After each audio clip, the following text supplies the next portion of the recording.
Je voudrais exprimer mes salutations à tous les médecins ainsi qu'à tous les autres participants à cette rencontre très importante et leur dire le réel plaisir que j'ai de présider la cérémonie officielle de lancement du plan stratégique de développement 2021-2025, couplé à la publication du tableau de l'Ordre national des médecins du Sénégal.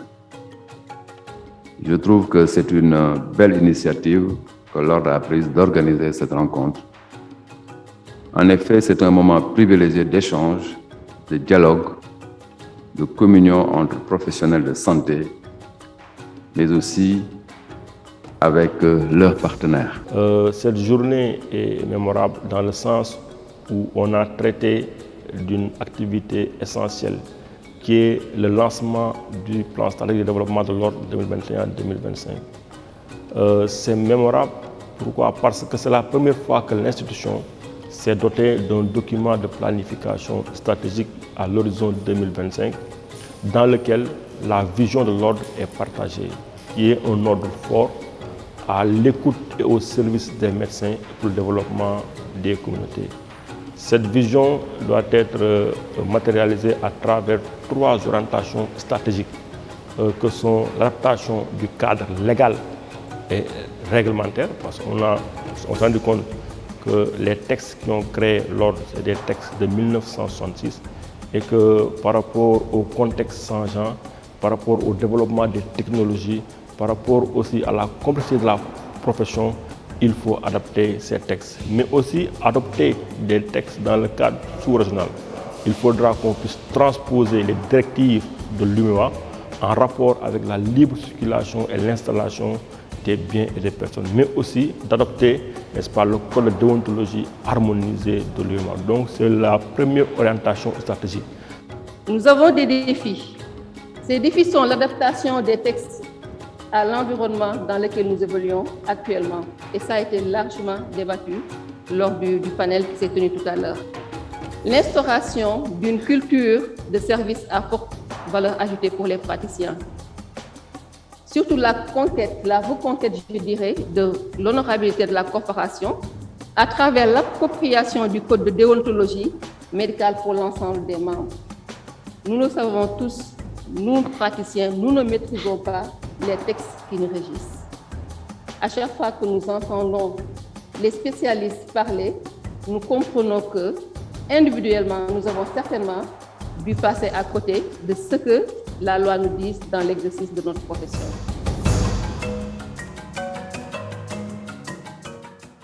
Je pense aujourd'hui, réfléchir sur l'exercice illégal de la médecine, c'est notre devoir. Il est important aujourd'hui pour protéger la population qu'on puisse vraiment réfléchir sur la pratique médicale. Il faut qu'elle se fasse au profit de la population.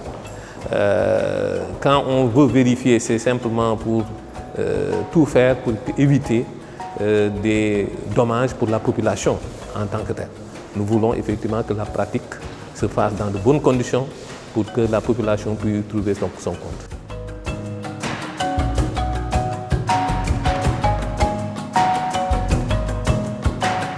La deuxième orientation stratégique est en rapport avec la gouvernance au niveau de l'ordre. Je pense que ça aussi c'est important. L'ordre est le premier ordre créé après l'indépendance. Il n'a pas de siège malgré qu'on compte plus de 3000 membres actifs. C'est le premier ordre aussi en termes de nombre. Cet ordre-là se doit d'avoir une existence physique, à savoir, n'est-ce pas, la réalisation, n'est-ce pas, d'un siège de l'ordre des médecins.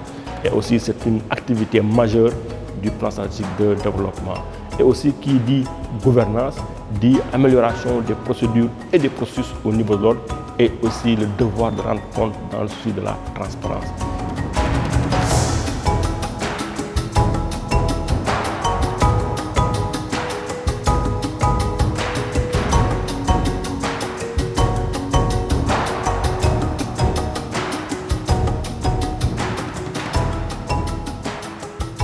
Et la troisième orientation stratégique est en rapport avec l'accès à des services de qualité des médecins. Parce que c'est important, il faut aujourd'hui qu'on puisse voir les procédures par rapport à l'inscription, à l'installation des médecins, qu'on puisse dématérialiser ces processus eu égard n'est-ce pas, aux technologies de l'information et de la communication. Donc on a discuté de ça au cours de la journée. Un autre moment fort de la journée a été la publication du tableau de l'ordre national des médecins au Sénégal. Vous le savez, la loi 66-069 dit que pour exercer la médecine au Sénégal, il faut 3 conditions. Et parmi ces 3 conditions, il y a l'inscription au tableau de l'ordre, qui est une condition sine qua non pour exercer la médecine. Donc c'est un moment fort aussi depuis les tableaux de 2021 pour que nul n'en ignore le contenu et que les gens puissent savoir quels sont les médecins qui sont autorisés à exercer la médecine au Sénégal en 2021. J'ai le plaisir de vous présenter la publication des tableaux. Les tableaux qui ont été consacrés par la loi 66-069 du 4 juillet 1966, réglementant l'exercice de la médecine au Sénégal et qui en définit les critères.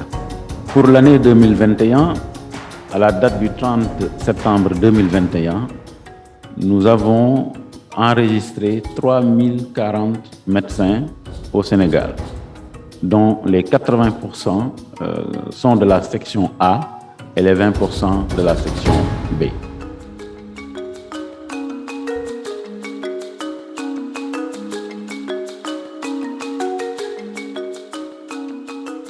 Les médecins que nous formons doivent effectivement donc s'inscrire à l'ordre pour avoir donc une activité, disons, qui est sécurisée.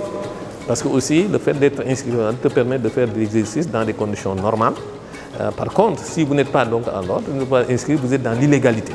Et quand vous êtes dans l'illégalité, vous êtes vulnérable. Et s'il n'y a jamais un problème, l'ordre ne peut pas vous défendre, pas du tout. Donc de ce fait, je pense que c'est important aujourd'hui que l'ensemble donc de nos praticiens soient inscrits donc à l'ordre. Ce matin, donc, avec le ministre de la Santé et de l'Action sociale, effectivement, nous avons lancé ensemble donc ce plan stratégique, mais aussi discuter, réfléchir sur la pratique illégale donc de la médecine au Sénégal. Et à travers ce panel, je pense que les éminents experts ont donné en tout cas l'ensemble des dispositions réglementaires qui sont là, mais aussi ils sont passés en revue les pratiques actuelles de l'exercice de la médecine et on s'est rendu compte qu'il y a beaucoup de cas d'exercice illégal de la médecine. Mais ce qui est important, c'est qu'au sortir de ce panel, il y a des recommandations pertinentes qui ont été formulées par les participants, mais aussi par les experts, pour aller, n'est-ce pas, vers une adaptation des textes eu égard au contexte changeant, mais aussi eu égard aux exigences de l'heure.